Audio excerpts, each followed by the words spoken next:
Здравствуйте, дорогие ребята! У нас урок русского языка в 4 классе. Мы продолжаем тему путешествия в космос. Тема сегодняшнего урока – солнечный круг. На уроке ты научишься пересказывать подробную историю, рассказы целью, привлечение внимания слушателя. Научишься использовать сложные предложения союзами «и», «да», «но». Послушайте загадку. В небе виден красный круг, и лучи, как нити, вертится земля вокруг, словно на магните. Хоть пока я и не стар, но уже ученый, знаю, то не круг, а шар, сильно раскаленный. Правильно, это солнце, солнышко. Солнечный круг. Сегодня будем говорить о Солнце. Солнце – это яркая звезда, находящаяся в центре Солнечной системы. Вокруг Солнца на разном расстоянии вращаются 8 главных планет.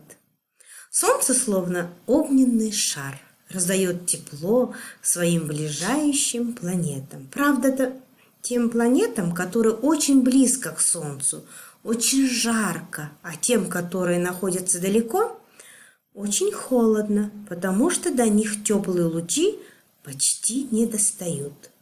А на планете Земля температура оказалась очень удобной для появления и развития на ней жизни. Вот Солнце и 8 планет. Об этих планетах мы узнаем на следующем уроке поподробнее. Что можно узнать, рассматривая этот рисунок? Сравни информацию текста с рисунком. Сделайте вывод. Что такое Солнце? У вас в учебнике есть такой интересный текст. «Солнце – монета!» – скупой проворчал. «Нет, сковорода!» – обжора вскричал. «Нет, каравай!» – хлебопек произнес. «Компас!» – сказал убежденно матрос. «Солнце – звезда!» – астроном объявил. «Доброе сердце!» – мечтатель решил. С чем сравнивают Солнце? Скупой, обжора, хлебопек и матрос. Что такое Солнце с точки зрения науки? Согласен ли ты с мнением мечтателя?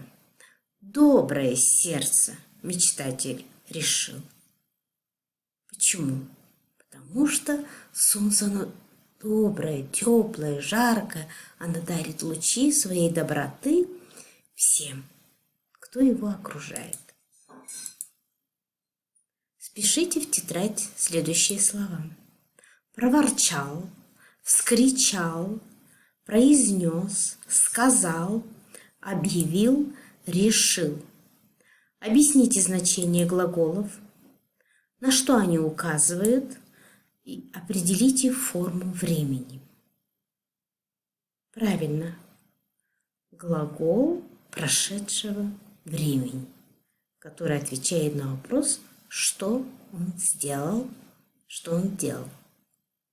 Проворчал, что он сделал, вскричал.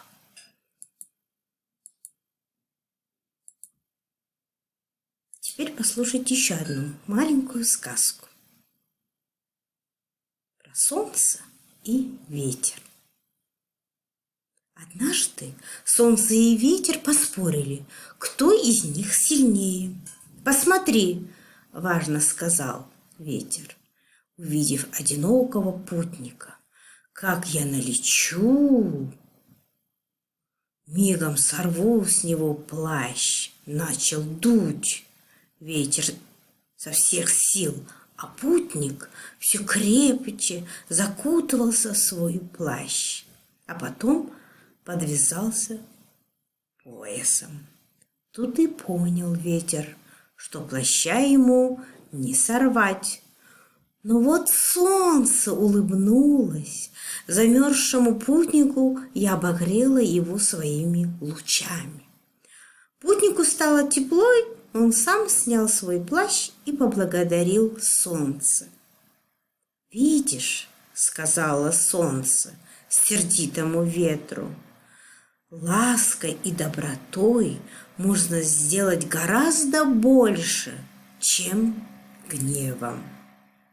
Определи главную мысль сказки, озаглавь и подробно перескажи текст. Найди предложение соответствующей схеме. Главная мысль текста – правильно.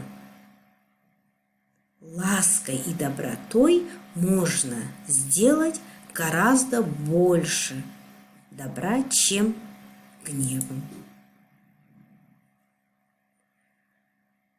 Чем заинтересовал вас урок сегодня? А что вызвало затруднение?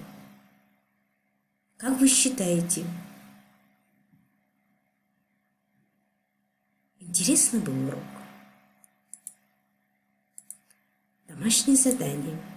Выучите стихотворение «Что такое солнце?» и составьте кластер на тему солнца.